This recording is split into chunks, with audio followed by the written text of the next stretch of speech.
갈릴리로 돌아간 제자들에게 나타나신 예수님은 처음 그들을 제자로 부르셨던 그 방법 그대로 다시 한번 제자들을 부르신다. 그리고 베드로에게 내가 나를 사랑하느냐? 3번 질문하죠. 그리고 제자들에게 예루살렘을 가라. 제자들을 회복시키시. 7 제자를 먼저 만나시고요. 또 베드로와 대화하는 말씀이 나오는데요. 그 후에 예수께서 디베랴 호수에서 또 제자들에게 자기를 나타내시는 이러하니라 그랬습니다. 그 제자들이 갈릴리 갔는데 할 일이 없잖아요. 이제까지는 절절절절 예수님은 따라다녔는데 예수님은 뭐 보이지 않고 부활하신 건 알고 있지만 어디 계신지 모르고요. 그래서 베드로가 나는 물고기 잡으러 가노라 그랬어요. 근데 배에 올랐는데 날이 새어 갈 때 그때까지 못 잡은 거야. 예수께서 바닷가에 서셨으나 제자들이 예수인 줄을 알지 못해. 얼굴이 또 변한 거야. 다락방에서 예수님 뵀잖아요. 그때 얼굴이면 알아봤을 텐데 얼굴이 또 변한 거야. 못 알아본 거예요. 부활체가 되면은요 카멜레온처럼 이렇게 뭐 변화되는 건가? 하여튼 예수님이 여기서도 못 알아봤어요. 제자들이. 예수님께서 이르시되 얘들아 너에게 고기가 있느냐? 없습니다. 그물을 배 오른편에 던져라. 그리하면 잡으리라 하시니 던졌더니 물고기가 많아 그물을 들 수 없더라 그랬습니다. 그물을 배 오른편에 던지라 그랬어요. 오른편에 덱시오스. 이게 뭐가 어원이냐면은 데코마이. 받아들이다, 영접하다, 섬기다, 용납하다. 여기다가요 예수님만 써보세요. 그러면 오른편에 던진다는 얘기가 예수님을 받아들이다, 예수님을 영접하다, 예수님을 섬기다, 예수님을 용납하다. 이렇게 하면서 던지라는 거야. 이게 오른편에 던지는 거예요. 오른편이라고 하는 거는 하나님의 영역에 대해서 말씀하는 거예요. 이사야 40장 10절에 나의 의로운 오른손을 너를 붙들리라. 출애굽기요. 홍해 바다 건너고 나서 찬양하는 얘기인데요. 여호와여 주의 오른손이 권능으로 여호와여 주의 오른손이 어디를 부시느냐. 예수님도요. 인자가 권능의 우편에 앉아있는가. 이 오른쪽 오른손이라고 하는 것은 하나님의 영역을 말하는 거예요. 믿음의 영역. 그래서 예수님을 받아들이고 예수님 영접하고 예수님을 섬기고 예수님을 내 마음에 용납하고 던지라는 거죠. 그러면 가득히 잡을 수 있다. 그런즉 너희는 먼저 그의 나라와 그의 의를 구하라는 거예요. 우리가 이거를 항상 마음속에 새겨둬야 돼요. 풍랑에서 예수님이 적어놓은 표현을 가다르잖아요. 항상 그걸 내 마음속에 기억하고 있어요. 어떤 상황이 와도 예수님 가자고 그랬으면 가는 거다. 어떤 상황이 와도 그의 나라와 그의 의를 구해야 된다. 그게 오른편에 금을 던지는 것과 똑같은 거예요. 그러면 이 모든 것을 너에게 더하시리라. 그물을 배 오른편에 던지라고 그랬는데 이건 왼편에 던지잖아 지금. 아니 이거 오른쪽에 던져야지. 100년 전의 사진인데요. 이게 꼴랑권이죠 이 산이. 예수께서 이르시되 지금 잡은 생선을 좀 가져오라 하시니 베드로가 올라가서 그물을 육지에 끌어올리니 가득히 찬 큰 물고기가 110마리라. 오른편에다가 그물을 내리게 되면요 어떤 물고기가 잡히냐면요 가득히. 이게 하나님의 역사를 했죠. 하나님의 역사는 찬의 역사였어요. 찬 큰 물고기. 근데 중요한 건 뭐냐면 그물이 찢어지지 않았다 했어요. 요새 정치도 보세요. 그물 가득히 집어넣는데 지금 찢어지잖아. 다 들통이 나잖아요. 탐욕에 젖어가지고서는 쓸어놨는데 결국에는 그런 분이 있더라고. 예배당을 저 서울 근교에요. 신도시에 크게 졌어요. 우리 감리교에. 근데 죽었어요. 요 경기도에 또 100년 된 감리교인데 크게 졌어요. 교회당을. 근데 간암으로 죽었어. 그게 무슨 소용이 있습니까? 그런 얘기도 있잖아요. 막 뛰어갔어. 그 뛴만큼 땅을 준다 그러잖아요. 근데 도착했는데 죽었어. 그물이 찢어져 소용없어. 여러분 그물은 찢어지지 않았습니까? 이게 그물이 찢어지지 않아야 거기 채워지는 거예요. 제자들이 주님이신 줄 아는 거로 당신이 누구냐. 그러니까 지금 얼굴이 긴가민가한 거야. 다락방에서 보는 얼굴이 아니야. 근데도 하는 것을 보니까 이분이 분명히 주님이시다. 예수께서 떡을 가져다 그들에게 주시고 생선도 그와 같이 하시니라. 같이 음식을 나눈 걸 볼 수 있어요. 아, 부활하신 예수님도 음식을 드시는구나 하는 것을 볼 수가 있습니다. 그들이 조반 먹은 후에 베드로와 대하시죠. 요한의 아들 시몬아, 바요나 시몬아, 그렇죠? 바요나, 바는 아들이란 뜻이거든요. 요나의 아들 시몬아, 내가 이 사람들보다 나를 더 사랑하느냐 했어요. 여기 빨간 거, 사랑이 아가파오, 아가페죠. 아가페 사랑하느냐. 우리가는 베드로가 내가 주님을 사랑, 요거는 필로스, 그런 그 필로스는 우정의 사랑이에요. 그걸 말한 거예요. 예, 내가 예수님을 정말 그 깊은 우정으로 사랑합니다.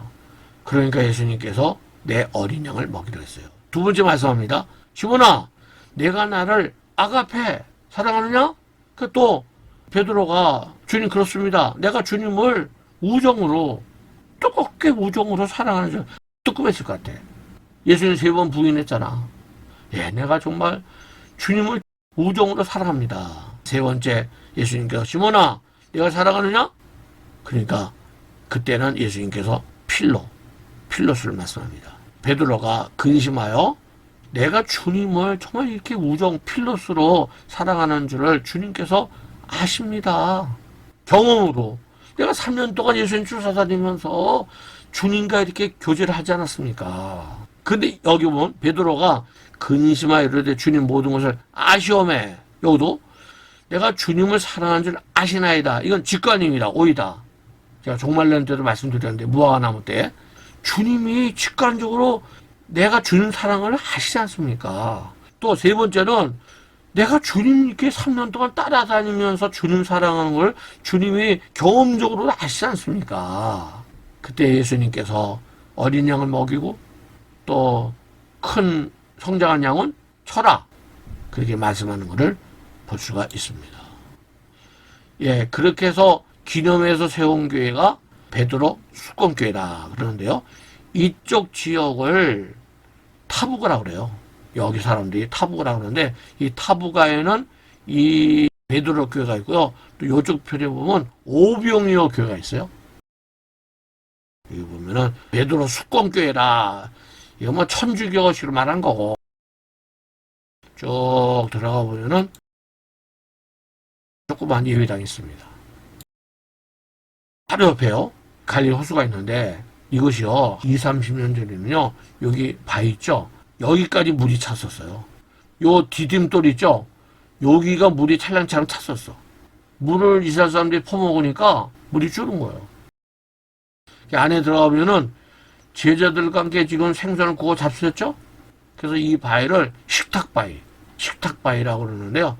여기서 제자들과 함께 앉아서 식사를 하셨다. 그럽니다. 뭐 그럴 수도 있겠지. 기념을 하고 있고요. 또 정원에는 시몬아, 내가 나를 사랑하느냐? 그런 동상이 있습니다. 내가 이 사람들보다 나를 더 사랑하느냐? 주님은 이렇게 말합니다. 우리에게 있어서요, 제일 사랑하는 주님이 돼야 돼. 우리 가족보다도 더 나를 구원하실 분은 주님이고요. 그러니까 베드로가 주님, 그러나이다. 주님께서 아시지 않습니까? 그러니까 예수님께서 내 어린 양을 먹여라. 아르니온, 영어로 램. 이건 아주 어린 양이에요. 그러니까 어린 양을 먹여야 되는 거예요. 그런데 두 번째는요, 내 양을 치라 그랬어요. 여기 양은 큰 양이에요. sheep, 영어로 sheep. 큰 양은 쳐야 돼. 어린 양은 이렇게 해서 먹이고 큰 양은 막 가리켜서 내 양을 치라. 야외 설교단도 있고요. 여기 보세요. 물이 찼죠? 옛날에 이렇게 물이 여기까지 찬 거예요. 여기 하트입니다. 하트돌. 하트돌까지 다 찼어요. 지금은요, 이렇게. 물이 다 빠졌어.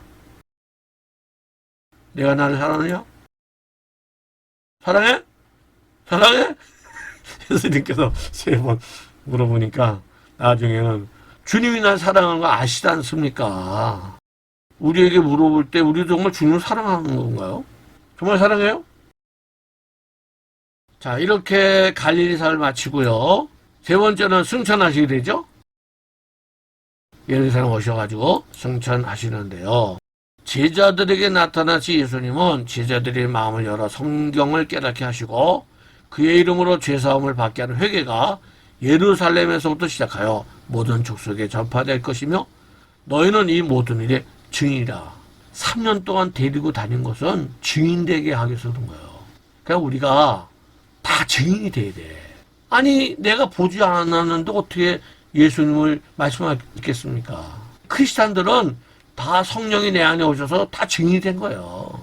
그리고 성령을 보내주실 것을 다시 한번 약속하시고 감람산에서 승천하신다. 예루살렘에서 마지막으로 가리키는 말씀을 우리가 볼 수 있는데요. 당부의 말씀. 그들의 마음을 열어 성경을 깨닫게 하시고 또 말씀하시니까 내가 그리스도가 고난을 받고 제3일에 죽은 자 가운데서 살아날 것과 다시 한번 이거 확인시켜 주고요. 그리고 그의 이름으로 죄사함을 받게 하는 회개가 예루살렘에서 시작하여 전파되는 것을 말씀하시는 거예요. 볼지어다 내가 내 아버지께서 약속하신 것을 너에게 보내리니. 약속하신 것을 너에게 보내리. 약속하신 게 뭐예요? 성령이죠. 그래서 우리가 주님이 약속한 것을 다 받은 거 아니에요? 얼마나 감사합니까? 그거 하나만 갖고도 너무 감격해. 주님이 약속한 걸 내가 받았구나. 내 안에 성령 계시지? 약속한 거를 보낸다는 거예요. 그들이 모였을 때 예수께 여쭈어 이르되 주께서 이스라엘 나라를 회복하시면 이때이니까 그렇습니다. 주님께서 이스라엘 나라를 회복하는 게 천연한거예요. 예수님 지금 부활하셨으니까 제자들이 지금 이때입니까? 그러니까 예수님께서 때와 시기는 아버지께서 자기 고난에 주셨으니 니들이 알 바 아니다. 이때 하나님 역사는요 항상 때가 돼서 주님이 이 땅에 오시고요. 때가 돼서 주님이 십자가 죽으신 거예요. 또 때가 됐을 적에 예수님께서 만왕왕으로 이 땅에 오시는 거죠. 지금 이 제자들 때는 주님이 회복할 때가 아니야. 그거는 아버지의 고난이 있으니까 너희들은 그걸 생각하지 말고 오직 성령이 너에게 임하시면 권능을 받고 저 땅 끝까지 가서 내 증인이 되라는 거예요. 그런데 이 회복하실 때가 다 된 거 아니에요 지금요? 왜 다 되느냐? 여기 보세요. 땅 끝까지 지금 복음이 전파됐잖아요. 그 때가 다 된 거예요. 근데 이 땅 끝까지 가서 증인이 되는 것이 오직 성령, 그러니까 오직 성령이 아니면 이게 안 되는 거예요. 이게. 하나님의 일은, 역사는 오직 성령으로만 되는 거예요. 제가 구약을 쭉 읽어보다 보니까 야곱, 아브라함, 다윗 이게요 다 꼭두가시더라고요. 야곱도 보면은 하란 땅 갔죠. 거기서 돌아왔죠. 돌아올 때도 여호와께서 돌아가라. 분이엘 거기 와서도 여호와께서 삼촌에게 이거는 내가 하는 거야. 돌아가라 네가. 세겜에서 여호와께서 베델로 올라가라. 부엘사바에서요 또 애굽으로 여호와께서 내려가라. 야곱은요 하나님께 시키신 대로 한 거예요. 다윗도 마찬가지예요. 내가 지금 쫓아가면은 아말렉을 잡을 수 있을까요? 그러니까 하나님께서 가라. 하나님께서 가라면 가고 쓰려면 쓰고. 이게 바로 믿음의 사람들이에요. 성령이 내 안에 임해서 내가 그냥 오직 성령으로만 되는 거야. 교회를 세워나갈 적에 오직 성령으로만 되는 거예요. 아십니까? 성령이 임하시면은 무조건 권능을 받는 거예요. 예수께서 그들을 데리고 베다니아까지 나가 손을 들어 그들이 축복하시더니 축복하셨습니다. 축복이란 말이요 헬라어로 율력이에요. 복을 받다, 복을 주다 찬송하라. 늘 성전에서 하나님을 찬송하니라 했죠. 예루살렘에 돌아가서. 그런데 축복하고요 찬송이 율력이에요. 다 헬라어에는 찬송도 율력이에요, 축복도 율력이에요. 율로게어가 히브리어로 따지면 바라크예요. 바라크에는 3가지 뜻이 대략 들어있는데 복을 받다가 있고 찬송하다 무릎을 꿇다. 복 받은 자는 우선 무릎을 꿇어야 돼. 하나님 앞에 무릎을 꿇은 자만이 복을 받아요. 무릎을 꿇지 않은 사람은 나중에 그물이 찢어진다니까요. 나중에 비참하게 되는 거예요. 아무리 쳐넣어도. 우리가 끝까지 가려면은 내 생명 다하는 그 시간까지 무릎을 꿇어야 돼요. 그리고 주님을 날마다 찬송해야 돼. 찬송이 율로게어예요. 찬송하는 자체가 복을 받은 거예요. 찬송하는 사람은 복 받은 사람이에요. 기다려서 차면은 복이 넝쿨게 들어오는 거지. 이 말씀을 마치시고 그들이 보는데 올려져 가시니 구름이 그를 가려 보이지 않게 하더라. 구름에 쌓여서 올라가시는데요. 흰옷 입은 두 사람이 뉴커스. 흰옷이 뭡니까? 흰색이라는 뜻이 아니고 빛나는, 광채나는, 빛나는 옷을 입은 두 사람. 이게 천사죠? 천사가 이런 말을 했죠. 예수는 하늘로 가심을 본 그대로 오시리라. 본 그대로 오시기 때문에 예수님은 분명히 감람산으로 재림하신 거예요. 또 그거를 퍼포먼스한 것이 낙이 타고 건너가신 거고, 스가랴 14장 4절 5절에 그의 발이 감람산에 서실 것이요. 구약이나 신약이나 예수님께서 메시아로 감람산에 재림하시고, 그러면 산 절반은 북으로 절반은 남으로 동서로 갈라져서 바로 직진해서 예수님께서 백마 타시고 황구문을 들어가시고, 지금은 그 황구문이 닫혀 있는데 그때는 에스겔 44장 그 문이 열려질 것이다. 나의 하나님 여호와께서 임하실 것이요 모든 거룩한 자들이 주와 함께 하리라. 이 거룩한 자들에 우리가 들어있는 거예요. 그래서 사도 바울이 그런 말 했잖아요. 성도와 함께 온다. 이런 말을 볼 적에 휴거가 주님 재림 전에 가는 거예요. 공주에서 주님을 만나고요. 그때 우리 부활체죠. 그래서 주님과 함께 우리 부활체된 우리들이 이 천년왕국으로 내려오는 거죠. 내려서 천년 동안 통치하고 그리고 이제 천국 가는 거다. 주님 발을 기다리는 감람산입니다. 감람산에 주님 발이 다 닿는 거예요. 그러면 이 감람산이 이렇게가 아니고 이렇게 쫙 갈라지는 거예요. 이게 바로 시온의 대로입니다. 대로가 열려지면서 주님이 예루살렘에 입성하는 겁니다. 조금 멀찍이서 감람산을 이렇게, 교인들이 어떤 분들은요 평생토록 신앙생활을 해도요 감람산이 어떻게 생긴지 몰라요.